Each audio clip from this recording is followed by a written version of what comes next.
తాకట్టులో ఉన్న బంగారాన్ని విడిపించి ఆ రోజు ఆన్లైన్ రేటుకే మేము కొంటాం. Sharma gold company.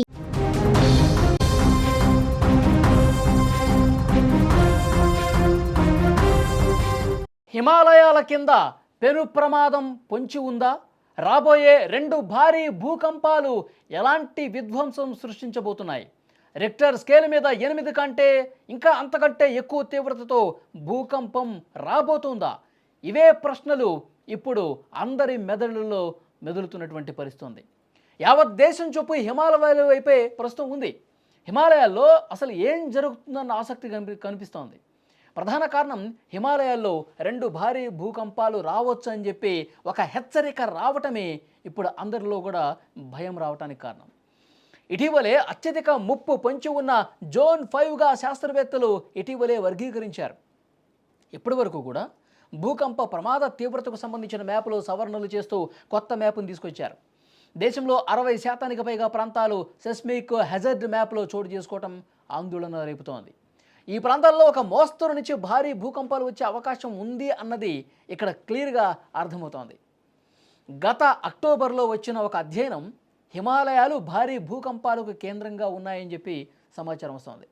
రాబోయే కాలాల్లో హిమాలయ ప్రాంతాల్లో 2 అతి భారీ భూకంపాలు, ఆ 2 కూడా భారీ భూకంపాలు వచ్చే అవకాశం ఉంది అని హెచ్చరిస్తున్నారు. ఇదేదో సాదాసీదా అంచనాతో వేసిన హెచ్చరిక కాదు. కేఎం శ్రీజిత్ అతని బృందం అత్యాధునిక ప్రమాణాలతో సమాంతర ఉపరితల స్థానభ్రంశాలను కొలిచారు. దాదాపు 800 కిలోమీటర్ల విస్తీర్ణంలో ఈ అధ్యయనం కొనసాగింది. ఈ అధ్యయనం నిర్వహించిన ప్రాంతంలో భవిష్యత్తులో 1 కూడా కాదు 2 భారీ భూకంపాలు వచ్చే అవకాశం ఉంది అని చెప్పి వెల్లడించినటువంటి పరిస్థితి ఉంది. ఒకవేళ అదే అంత తీవ్రతతో వాళ్ళు ఊహించినటువంటి తీవ్రతతో భూకంపం వస్తే భారత్కు ఎంత నష్టం కలుగుతుందన్నది కూడా చర్చించుకోవాల్సిన అవసరం ఉంది. హిమాలయాలు భారత్లోని అత్యంత జనసాంద్రత కలిగిన ఉత్తర మైదానాలకు చాలా దగ్గరగా ఉన్నాయి. ఢిల్లీ, ఉత్తరప్రదేశ్, బీహార్ ఇలాంటి ప్రాంతాలు తీవ్రంగా ప్రభావానికి గురవుతాయి. రిక్టర్ స్కేల్ మీద 8 అంతకంటే ఎక్కువ భూకంపం వస్తే సిస్మిక్ కోడ్ పాటించినటువంటి ఇళ్ళు, పాత భవనాలు మొత్తం కూడా తుడిచిపెట్టుకుపోయే అవకాశం ఉంది. ఇదే కాదు, ఇంకా హిమాలయాల్లో ఉన్న వేల సంఖ్యలో ఉన్న డ్యామ్లు, జల విద్యుత్ కేంద్రాలు అన్నీ కూడా దెబ్బతింటాయి. డ్యామ్ గోడలు పగిలితే లక్షల క్యూబిక్ మీటర్ల నీరు ఒక్కసారిగా ఉత్తర మైదానాల వైపు దూసుకొచ్చి పెను వరదలకు కారణమవుతుంది. ఇది అత్యంత భయంకరమైనటువంటి పరిణామంగా చెప్పుకోవచ్చు. హైవేలు, రైల్వే ట్రాకులు, వంతెనలు అన్నీ కూడా ఇరిగిపోతాయి. ఉత్తరాది రాష్ట్రాలు దేశంలో మిగిలిన ప్రాంతాల నుంచి పూర్తిగా దూరమయ్యే అవకాశం ఉంది. అలాంటి ప్రమాదం ఉంది. అదే జరిగితే పంజాబ్, హర్యానా, యూపీ వంటి ప్రధాన వ్యవసాయ పారిశ్రామిక రాష్ట్రాలు తీవ్రంగా దెబ్బతింటాయి. కోలుకోవటానికి కొన్ని దశాబ్దాలు పట్టచ్చు. నిజంగా శాస్త్రవేత్తలు అంచనా కట్టినట్టు హిమాలయాల కింద అంతటి ప్రమాదం నిజంగా సంభవిస్తే ఏంటి అని చెప్పి ఈ వార్త ఎప్పటికీ బయటకు వచ్చిందో ప్రజలందరూ కూడా ఆ భయంతోనే ఉన్నారు.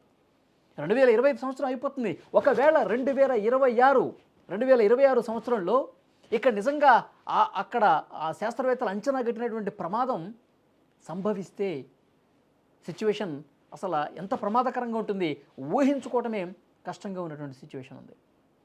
సో డెఫినెట్గా శాస్త్రవేత్తలు చాలా పకడ్బందీగా అంచనా కట్టారు.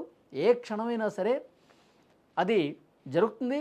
ఇప్పుడు జరగకపోయినా భవిష్యత్తులోనైనా హిమాలయాల కింద టెక్టానిక్ ప్లేట్లు ఏవైతే ఉంటాయో ఆ పలకలు రాపిడికి గురై భూకంపం వచ్చే అవకాశం లేకపోలేదు. ఇది మేము కడుతున్నటువంటి అంచనా అని చెప్పి శాస్త్రవేత్తలు చెప్తా ఉన్నారు. నిజంగా చిన్న చిన్న భూకంపాలు అయితే జస్ట్ అట్లా ప్రకంపాలు 1-2 వచ్చి ఆగిపోతాయి. కానీ 8 అంతకంటే ఎక్కువ తీవ్రత వస్తే మాత్రం చాలా భయంకరంగా ఉంటుంది.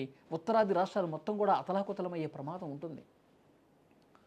సో గతంలో ఒకసారి గుజరాత్లో వచ్చిన భూకంపం పెను విషాదాన్ని నింపినటువంటి పరిస్థితి ఉంది. మనం ఈ మధ్యకాలంలో కూడా చాలా దేశాల్లో వచ్చినటువంటి భూకంపాల గురించి మనం మాట్లాడుకుంటూనే ఉన్నాం. తీవ్రంగా నష్టం జరుగుతుంది, ప్రాణాలు పోతూ ఉన్నాయి, ఆస్తి నష్టం జరుగుతూ ఉంది. మొత్తం మళ్ళీ కూడ తీసుకుని మళ్ళీ నిర్మాణాలు చేసి సాధారణ పరిస్థితి రావాలంటే కొన్ని దశాబ్దాలు పడుతుంది. భారత్ లాంటి దేశానికైతే ఇంకొద్దిగా కష్టమయ్యే పరిస్థితి కూడా ఉంటుంది. సో చూద్దాం, శాస్త్రవేత్తలకు కట్టిన అంచనాతో కొంత భయం కనిపిస్తుంది, కానీ ఇప్పటికిప్పుడు రాదు అన్న నమ్మకం కూడా కనిపిస్తుంది. ఎందుకంటే అది మొత్తం రావటానికి ఆ ప్లేట్లలో కదలిక వచ్చి భూకంపం లాగా రావడానికి సమయం కూడా పట్టే అవకాశం ఉంది. శాస్త్రవేత్తలు ఇది కూడా చెప్తా ఉన్నారు. సో ఎప్పుడు ఏంటన్నది కూడా కరెక్ట్గా అంచనా వేయలేం.